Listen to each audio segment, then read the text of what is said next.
Chapter 10. Stanley had no trouble falling asleep, but morning came much too quickly. Every muscle and joint in his body ached as he tried to get out of bed.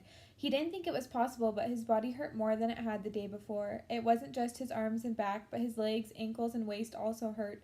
The only thing that got him out of bed was knowing that every second he wasted meant he was 1 second closer to the rising of the sun. He hated the sun. He could hardly lift his spoon during breakfast, and then he was out on the lake, his spoon replaced by a shovel. He found a crack in the ground and began his second hole. He stepped on the shovel blade and pushed on the very back of the shaft with the base of his thumb.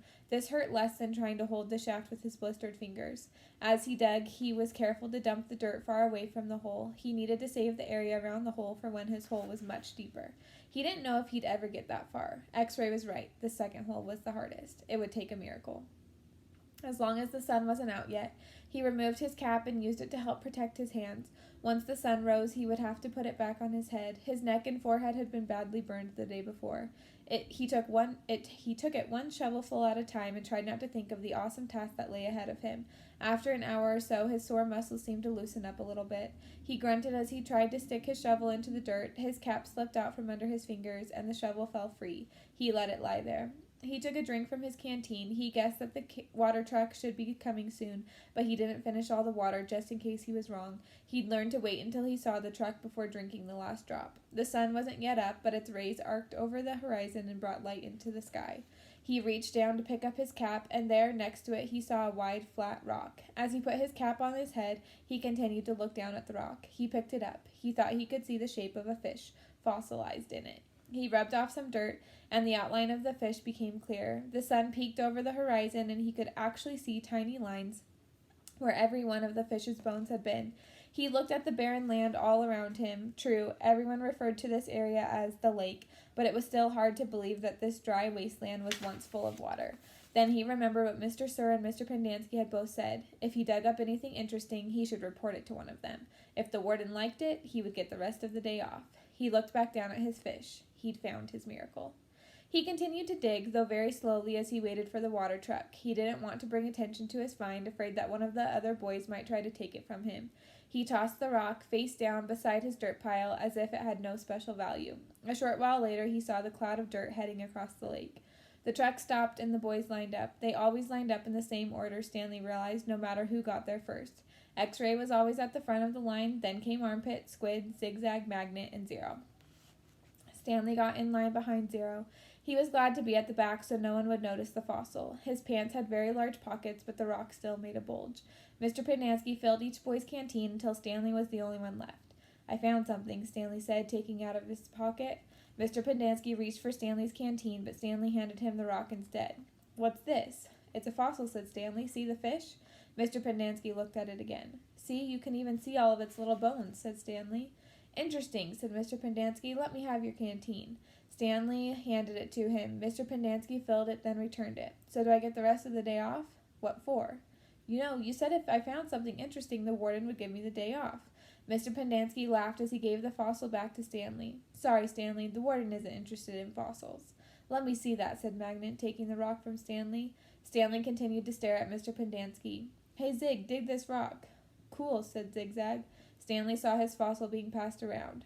I don't see nothing, said X-Ray. He took off his glasses, wiped them on his dirty clothes, and put them back on. See, look at the little fishy, said Armpit. Stanley returned to his hole. It wasn't fair. Mr. Pendanski had even said his fossil was interesting. He slammed his shovel into the ground and pried up another piece of earth. After a while, he noticed X-Ray had come by and was watching him dig. Hey, caveman, let me talk to you a second, X-Ray said. Stanley put down his shovel and stepped up out of his hole.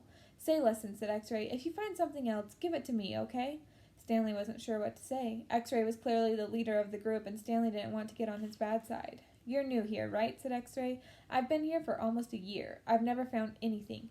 My eyesight's not so good. No one knows this, but do you know why my name's X-Ray? Stanley shrugged one shoulder. It's Pig Latin for Rex, that's all. I'm too blind to find anything. Stanley tried to remember how Pig Latin worked. X-Ray went on, why should you get a day off when you've only been here a couple of days? If anybody gets a day off, it should be me. That's only fair, right? I guess, Stanley agreed. X-Ray smiled. You're a good guy, caveman. Stanley picked up his shovel. The more he thought about it, the more he was glad that he agreed to let X-Ray have anything he might find. If he was going to survive at Camp Green Lake, it was far more important that X-Ray think he was a good guy than it was for him to get one day off. Besides, he didn't expect to find anything anyway. There probably wasn't anything of interest out there, and even if there was, he'd never been what you would call lucky. He slammed his blade into the ground, then dumped out another shovelful of dirt. It was a little surprising, he thought, that X-Ray was the leader of the group, since he obviously wasn't the biggest or the toughest. In fact, except for Zero, X-Ray was the smallest. Armpit was the biggest. Zigzag may have been taller than Armpit, but that was only because of his neck. Yet Armpit and all the others seemed to be willing to do whatever X-Ray asked of them. As Stanley dug up another shovelful of dirt, it occurred to him that Armpit wasn't the biggest. He, the caveman, was bigger. He was glad they called him Caveman. It meant they accepted him as a member of the group. He would have been glad even if they'd called him Barfbag. It was really quite remarkable to him. At school, bullies like Derek Doone used to pick on him, yet Derek Doone would be scared senseless by any of the boys here. As he dug his hole, Stanley thought about what it would be like if Derek Doone had to fight Armpit or Squid. Derek wouldn't stand a chance. He imagined what it would be like if he became good friends with all of them, and then for some reason they all went with him to his school, and then Derek Doone tried to steal his notebook. "Just what do you think you're doing?" asked Squid as he slams his hands into Derek Doone's smug face. "Caveman's our friend," says Armpit, grabbing him by the shirt collar. Stanley played the scene over and over again in his mind, each time watching another boy from Group D beat up Derek Doone. It helped him dig his hole and ease his own suffering. Whatever pain he felt was being felt 10 times worse by Derek. Again, Stanley was the last one to finish digging. It was late afternoon when he dragged himself back to the compound. This time he would have accepted a ride on the truck if it was offered. When he got to the tent, he found Mr. Pendanski and the other boys sitting in a circle on the ground. "Welcome, Stanley," said Mr. Pendanski. "Hey, Caveman, you get your hole dug?" asked Magnet. He managed to nod. "You spit in it?" asked Squid. He nodded again. "You're right," he said to X-Ray. "The second hole is the hardest." X-Ray shook his head. "The third hole is the hardest," he said. "Come join our circle," said Mr. Pendanski. Stanley plopped down between Squid and Magnet. He needed to rest up before taking a shower. "We've been discussing what we want to do with our lives," said Mr. Pendanski. "We're not going to be at Camp Green Lake forever. We need to prepare for the day we leave here and join the rest of society." "Hey, that's great, Mom," said Magnet. "They're going to finally let you out of here?" The other boys laughed. "Okay, Jose," said Mr. Pendanski. "What do you want to do with your life?" "I don't know," said Magnet. "You need to think about that," said Mr. Pendanski. "It's important to have goals. Otherwise, you're going to end up right back in jail. What do you like to do?" "I don't know," said Magnet. "You must like something," said Mr. Pendanski. "I like animals," said Magnet. "You must—" "Oh, good," said Mr. Pendanski. "Does anyone know of any jobs that involve animals?" "Veterinarian," said Armpit. "That's right," said Mr. Pendanski. "He could work in a zoo," said Zigzag. "He belongs in the zoo," said Squid. Then he and X-Ray laughed. "How about you, Stanley? Any ideas for Jose?" Stanley sighed. "Animal trainer," he said, "like for the circus or movies or something like that." "Any of those jobs sound good to you, Jose?" asked Mr. Pendanski. "Yeah, I like what Caveman said about training animals for movies. I think it would be fun to train monkeys." X-Ray laughed. "Don't laugh, Rex," said Mr. Pendanski. "We don't laugh at people's dreams. Someone is going to have to train monkeys for the movies." "Who are you kidding, Mom?" asked X-Ray. "Magnet's never going to be a monkey trainer." "You don't know that," said Mr. Pendanski. "I'm not saying it's going to be easy. Nothing in life is easy, but that's no reason to give up. You'll be surprised what you can accomplish if you set your mind to it. After all, you only have one life, so you should try to make the most of it." Stanley tried to figure out what he'd say if Mr. Pendanski asked him what he wanted to do with his life. He used to think he wanted to work for the FBI, but this didn't seem the appropriate place to mention that. "So far, you've all done a pretty good job at messing up your lives," said Mr. Pendanski. "I know you think you're cool." He looked at Stanley. "So you're Caveman now, huh? You like digging holes, Caveman?" Stanley didn't know what to say. "Well, let me tell you something, Caveman. You are here on account of one person. If it wasn't for that person, you wouldn't be here digging holes in the hot sun. You know who that person is? My no-good, dirty, rotten, pig-stealing great-great-grandfather." The other boys howled with laughter. Even Zero smiled. It was the first time Stanley had ever seen Zero smile. He usually had such an angry expression on his face. Now he had such a huge smile it almost seemed too big for his face, like the smile on a jack-o'-lantern. "No," said Mr. Pendanski, "that person is you, Stanley. You're the reason you are here. You're responsible for yourself. You messed up your life, and it's up to you to fix it. No one else is going to do it for you, for any of you." Mr. Pendanski looked from one boy to another. "You're all special in your own way," he said. "You've all got something to offer. You have to think about what you want to do, then do it. Even you, Zero, you're not completely worthless." The smile was now gone from Zero's face. "What do you want to do with your life?" Mr. Pendanski asked him. Zero's mouth was shut tight. As he glared at Mr. Pendanski, his dark eyes seemed to expand. "What about it, Zero?" asked Mr. Pendanski. "What do you like to do?" "I like to dig holes." All too soon, Stanley was back out at the lake, sticking his shovel into the dirt. X-Ray was right. The third hole was the hardest. So was the fourth hole, and the fifth hole, and the sixth, and He dug his shovel into the dirt. After a while, he'd lost track of the day of the week and how many holes he'd dug. It all seemed like one big hole, and it would take a year and a half to dig it. He guessed he'd lost about 5 pounds. He figured that in a year and a half, he'd be either in great physical condition or else dead. He dug his shovel into the dirt. It couldn't always be this hot, he thought. Surely it got cooler in December.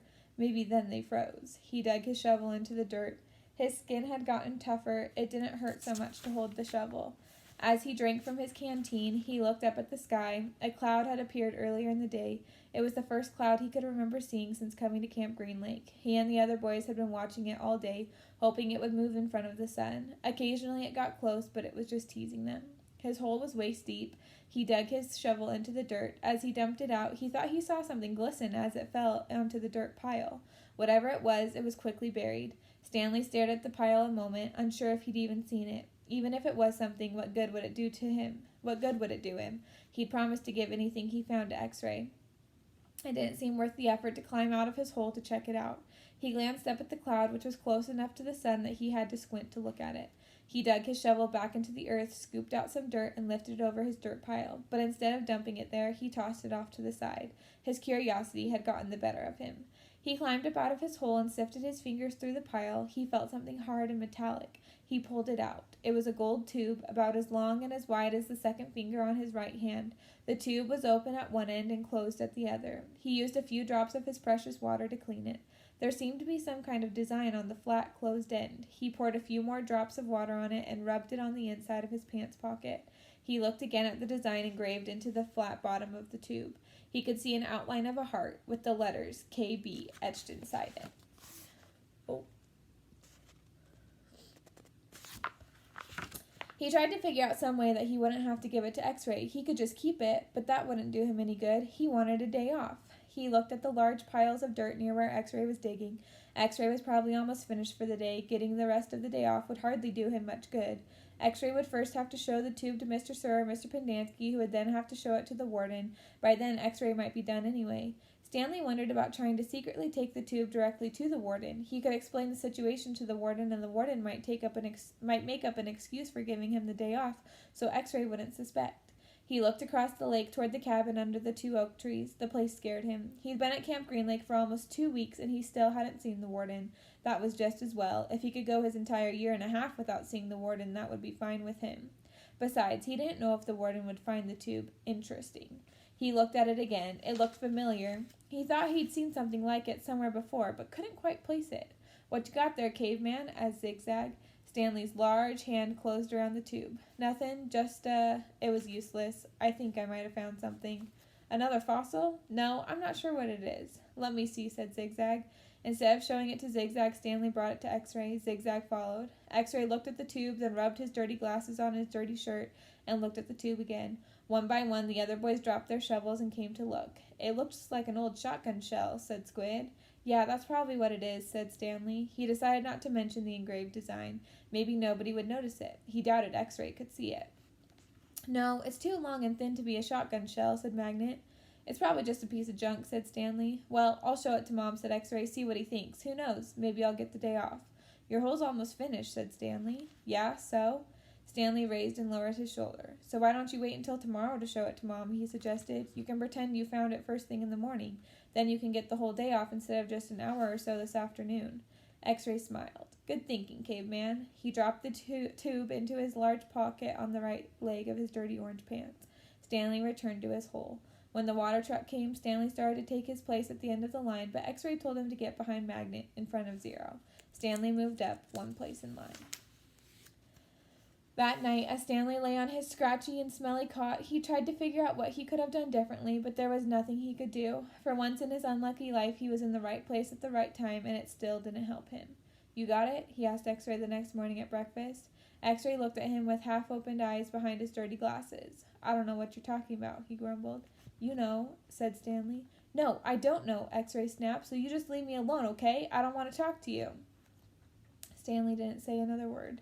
Mr. Sir marched the boys out to the lake, chewing sunflower seeds along the way and spitting out the shells. He scraped the ground with his boot heel to mark where each boy was supposed to dig. Stanley stamped down on the back of the blade of the shovel, piercing the hard, dry earth. He couldn't figure out why X-Ray had snapped at him. If he wasn't going to produce the tube, why did he make Stanley give it to him? Was he just going to keep it? The tube was gold in color, but Stanley didn't think it was real gold. The water truck came a little after sunrise. Stanley finished his last drop of water and stepped up out of his hole. At this time of day, Stanley sometimes could see some distant hills or mountains on the other side of the lake. They were only visible for a short while and would soon disappear behind the haze of heat and dirt. The truck stopped, and the dust cloud drifted past it. X-Ray took his place at the front of the line. Mr. Pendanski filled his canteen. Thanks, Mom, X-Ray said. He didn't mention the tube. Mr. Pendanski filled all the canteens, then climbed back into the cab of the pickup. He still had to bring water to Group E. Stanley could see them digging about 200 yards away. Mr. Pendanski, X-Ray shouted from his hole. Wait, Mr. Pendanski, I think I might have found something. The boys all followed Mr. Pendanski as he walked over to X-Ray's hole. Stanley could see the gold tube sticking out of some dirt on the end of X-Ray's shovel. Mr. Pendanski examined it and took a long look at its flat bottom. I think the warden is going to like this. Does X-Ray get the day off? Asked Squid.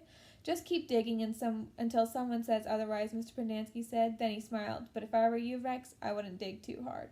Stanley watched the cloud of dust move across the lake to the cabin beneath the trees. The boys in Group E were just going to have to wait. It didn't take long for the pickup to return. Mr. Pendanski stepped out of the cab. A tall woman with red hair stepped out of the passenger side. She looked even taller than she was since Stanley was down in his hole. She wore a black cowboy hat and black cowboy boots, which were studded with turquoise stones. The sleeves on her shirt were rolled up, and her arms were covered with freckles, as was her face. She walked right up to X-Ray. This where you found it? Yes, ma'am. Your good work will be rewarded. She turned to Mr. Pendanski. Drive X-Ray back to camp. Let him take a double shower and give him some clean clothes. But first, I want you to fill everyone's canteen. I just filled them a little while ago, said Mr. Pendanski. The warden stared hard at him. Excuse me, she said. Her voice was soft. I had just filled them when Rex... Excuse me, the warden said again. Did I ask you when you last filled them? No, but it's just... Excuse me. Mr. Pendanski stopped talking. The warden wiggled her finger for him to come to her. It's hot, and it's only going to get hotter, she said. Now, these fine boys have been working hard. Don't you think it might be possible that they might have taken a drink since you last filled their canteens? Mr. Pendanski said nothing. The warden turned to Stanley. Caveman, will you come here, please? Stanley was surprised she knew his name. He had never seen her. Until she stepped out of the truck, he didn't even know the warden was a woman. He nervously went toward her. Mr. Pendanski and I have been having a discussion. Have you taken a drink since Mr. Pendanski last filled your canteen? Stanley didn't want to cause any trouble for Mr. Pendanski. I still got plenty left, he said. Excuse me? He stopped. Yeah, I drank some. Thank you. May I see your canteen, please? Stanley handed it to her. Her fingernails were painted dark red. She gently shook the canteen, letting the water swish inside the plastic container. Do you hear the empty spaces? She asked. Yes, said Mr. Pendanski. Then fill it, she said. And the next time I tell you to do something, I expect you to do it without questioning my authority. If it's too much trouble for you to fill a canteen, I'll give you a shovel. You can dig the hole, and the caveman can fill your canteen. She turned back to Stanley. I don't think that would be too much trouble for you, would it? No, said Stanley. So what will it be? She asked Mr. Pendanski. Do you want to fill the canteens, or do you want to dig? I'll fill the canteens, said Mr. Pendanski. Thank you.